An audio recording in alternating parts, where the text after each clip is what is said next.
যে খবরের দিকে নজর রাখবো এবার কসবার ল কলেজে ছাত্রীকে গণধর্ষণের অভিযোগ 7 ঘন্টার সিসি ক্যামেরা ফুটেজে নজর পুলিশের দাবি নির্যাতিত ছাত্রীর বয়ানের সঙ্গে মিলছে ফুটেজ বয়ানের সঙ্গে ফুটেজের মিল ঠিক কোন জায়গায় জানবো আমাদের প্রতিনিধি অমিত রয়েছেন সঙ্গে। অমিত, ছাত্রীর লিখিত অভিযোগ ছাত্রীর স্টেটমেন্ট ইতিমধ্যে রেকর্ড করা হয়েছে পুলিশের তরফে। এমন তাহলে গতকাল গোপন জবানবন্দি দিয়েছে এবং তার ছাত্রীকে নিয়ে গিয়ে সরেজমিনে প্লেস অফ অকারেন্স গিয়ে দেখেছি তদন্তকারী অফিসাররা। ছাত্রীর যে বয়ান তার সাথে কিন্তু ক্লোজ সার্কিট ক্যামেরার ফুটেজ কিন্তু দৃশ্য মিলে যাচ্ছে। ছাত্রী তার লিখিত যে অভিযোগ সেটা উল্লেখ করেছিলেন তিনিও ফেড হয়ে যাওয়ার পর ইনহেলার নিয়ে তিনিও চালানোর চেষ্টা করে যখন এসে দেখেন মেন গেট তালাবদ্ধ অবস্থায় রয়েছে।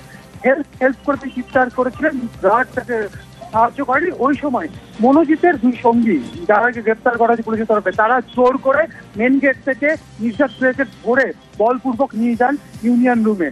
এই যে বয়ান সেই বয়ানের সঙ্গে ক্লোজ সার্কিট ক্যামেরা ফুটেজ মিলছে, কারণ গেটের সামনে যে ক্লোজ সার্কিট ক্যামেরাটি বসানো রয়েছে তার থেকে যে প্রাপ্ত ফুটেজ সেই ফুটেজে ছাত্রীর বয়ানের সঙ্গে সেই ফুটেজের দৃশ্য কার্যত মিলে যাচ্ছে। তোমরা জানিয়ে রাখবো ইউনিয়ন রুম এবং গার্ড রুমের সামনে কোনো সিসিটিভি ক্যামেরা নেই। অন্যদিকে কলেজের গ্রাউন্ড ফ্লোরে 3টি জায়গাতে ফুটেজ রয়েছে, মোট টোটাল 7 ঘন্টা ফুটেজ। সমস্ত ফুটেজ এই মুহূর্তে তদন্তের আওতায় সমস্তটা কিন্তু তুমি আমাদের সঙ্গে থাকো অমিত।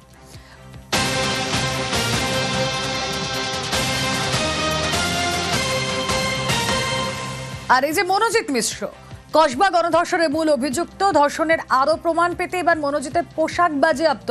ঘটনার দিন মনোজিতের পরে থাকা জামা কাপড় বাজেয়াপ্ত করা হয়েছে। ইতিমধ্যেই কথা বলবো, অমিত প্রতিনিধি রয়েছেন আমাদের সঙ্গে। অমিত, মনোজিতের এই জামা কাপড় বাজেয়াপ্ত ইতিমধ্যেই করা হয়েছে, তদন্তের সাথে কতটা কাজে লাগবে তা এবং কোন বিষয়গুলো খতিয়ে দেখতে চাইছেন তদন্তকারীরা? দেখো, ক্রাইম সিনে থাকার সময় বা যেহেতু ধর্ষণের প্রাইম অ্যাকিউজ এই মনোজিৎ মিশ্রা, সেক্ষেত্রে ঘটনার সময় তার পরনে থাকা জামা কাপড় অন্তর্গত যা ছিল সমস্ততে মনোজিতের বাড়ি থেকে বাজেয়াপ্ত করা হয়েছে কসবা থানার তরফে এবং তা ইতিমধ্যে ফরেন্সিকে পাঠানো হবে, কারণ এই সমস্ত পোশাক ফরেন্সিক পরীক্ষা করা হবে এমনটা কিন্তু সূত্রের দাবি। এবং তদন্তের ক্ষেত্রে এই ফরেন্সিক এভিডেন্স যথেষ্ট গুরুত্বপূর্ণ বলেই মনে করছেন তদন্তকারী আধিকারিকরা, যা পরবর্তী সময়ে বিচার প্রক্রিয়া শুরু হবে। কারণ এই সমস্ত ফরেন্সিক রিপোর্ট যা তদন্ত বিচার প্রক্রিয়াকে এগিয়ে নিয়ে যেতে সাহায্য করবে। বেশ,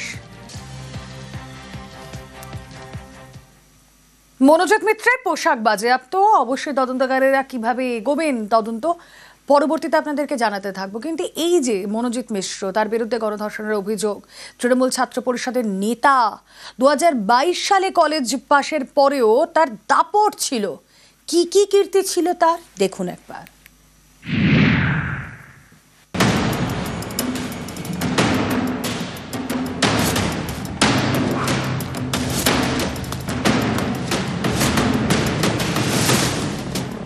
দক্ষিণ কলকাতার ল কলেজের মধ্যে ছাত্রীকে গণধর্ষণের অভিযোগ। এই অভিযোগে গ্রেপ্তার মনোজিৎ মিশ্র সহ একাধিক। মনোজিৎ মিশ্র ওরফে ম্যাঙ্গো দক্ষিণ কলকাতার ল কলেজের প্রাক্তন ছাত্র এবং কলেজের অস্থায়ী কর্মী, তৃণমূল ছাত্র পরিষদের নেতা, দক্ষিণ কলকাতা জেলা তৃণমূল ছাত্র পরিষদেরও সদস্য ছিল।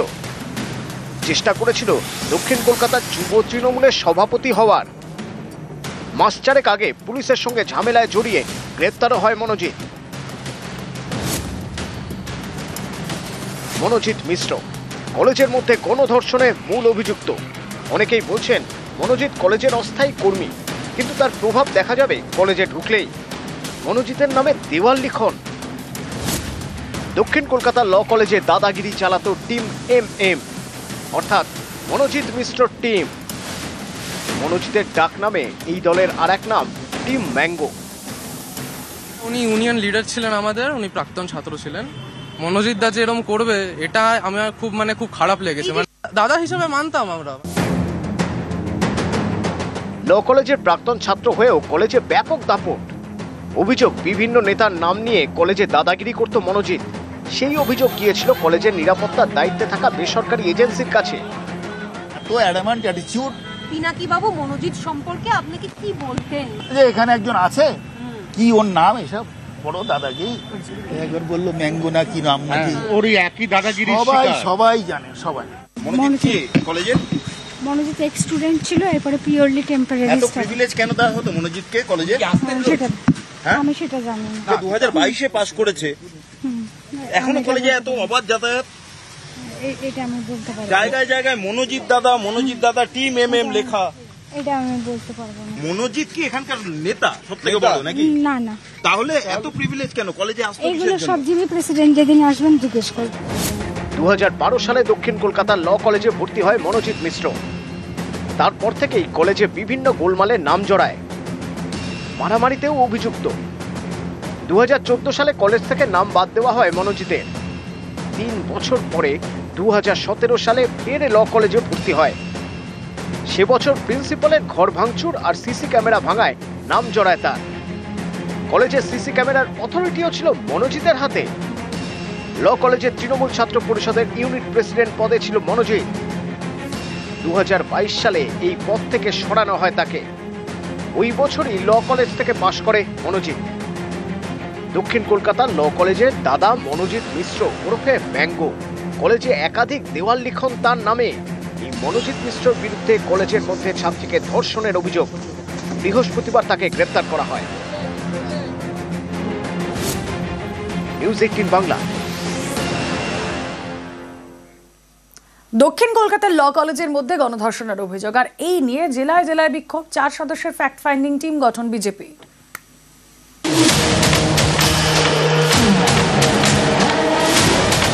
দক্ষিণ কলকাতার ল কলেজ, এই কলেজের মধ্যে ছাত্রীকে ধর্ষণের অভিযোগ। কলকাতার কলেজে গণধর্ষণের অভিযোগে ফ্যাক্ট ফাইন্ডিং টিম গঠন বিজেপির। 4 সদস্যের ফ্যাক্ট ফাইন্ডিং টিম গঠন করেন বিজেপি সভাপতি JP Nadda. After taking into consideration that this is an absolute brutal act, उन्होंने एक कमेटी बनाया है और वो कमेटी जो जाके जांच करेगी, ये कमेटी 4 दलीय सदस्यों का है। सतपाल सिंह, पूर्व केंद्रीय मंत्री एवं पूर्व पुलिस आयुक्त मुंबई, श्रीमती मीनाक्षी लेखी, पूर्व केंद्रीय मंत्री, श्री विप्लव कुमार देव, सांसद लोकसभा, एवं श्री मनन कुमार मिश्र, सांसद राज्यसभा। ফ্যাক্ট ফাইন্ডিং টিম আসছে, এটা এখানেই আসতে পারে, বাংলায় আসতে পারে, কিন্তু উড়িষ্যায় 10 দিনে 5টা এই ধরনের নির্যাতনের মামলা, কই সেখানে তো ফ্যাক্ট খুঁজতে কেউ যান না।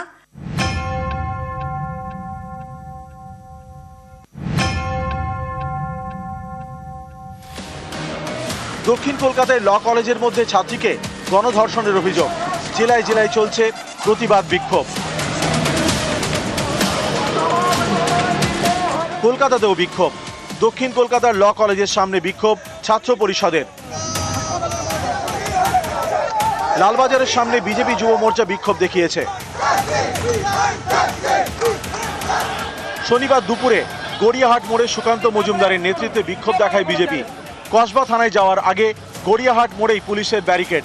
পুলিশ এবং বিজেপি কর্মী সমর্থকদের মধ্যে ব্যাপক উত্তেজনা তৈরি হয়। সুকান্ত মজুমদার সহ অনেক নেতাকর্মীকে ধরে নিয়ে যাওয়া হয় লালবাজারে।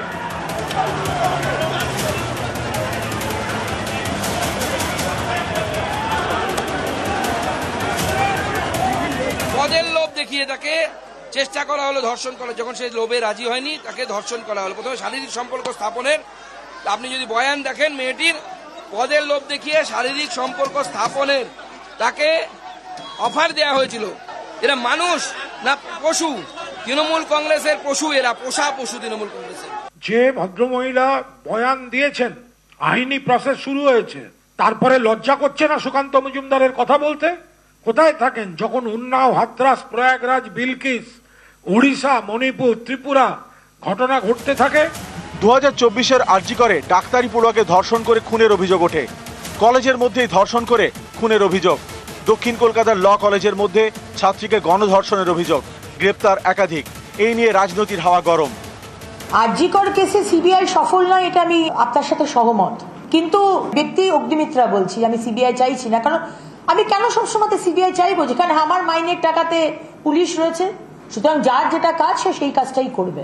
কলকাতা পুলিশ সঠিকভাবে সঠিক পথে চলেছিল, তার জন্যই সিবিআই আর অন্য কিছু পায়নি।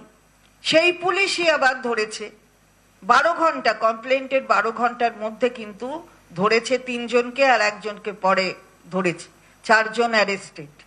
সুতরাং সেই পুলিশ যে যথাযথ ব্যবস্থা নেবে সে বিষয়ে কোনো সন্দেহ নেই। নিউজ 18 বাংলা।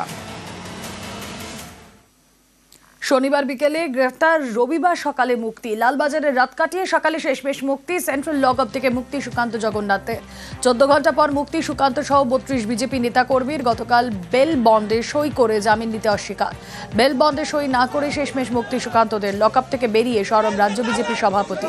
হাঁটার গণতান্ত্রিক অধিকার খর্ব বলে তো এবার থেকে জামিন প্রত্যাখ্যান আন্দোলন বলেও হুঁশিয়ারি।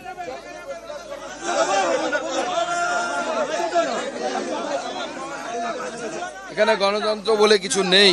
গোটা রাত প্রতিবাদ জানিয়েছি। আমরা প্রথম থেকেই বলেছিলাম সই করে অর্থাৎ পার্সোনাল বেল বন্ডে আমরা জামিন নেব না। 32 জন কার্যকর্তা আমরা জামিন নেব না আন্দোলন অর্থাৎ জামিন প্রত্যাখ্যান আন্দোলন এই শুরু করলাম।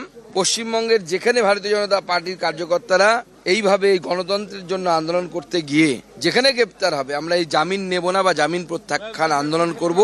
আমরা দেখতে চাই যে পুলিশের বেশি ক্ষমতা না বিজেপি কার্যকর্তাদের ক্ষমতা, কত জেল আছে আমরা পশ্চিমবঙ্গ পুলিশের সেটা দেখতে চাই।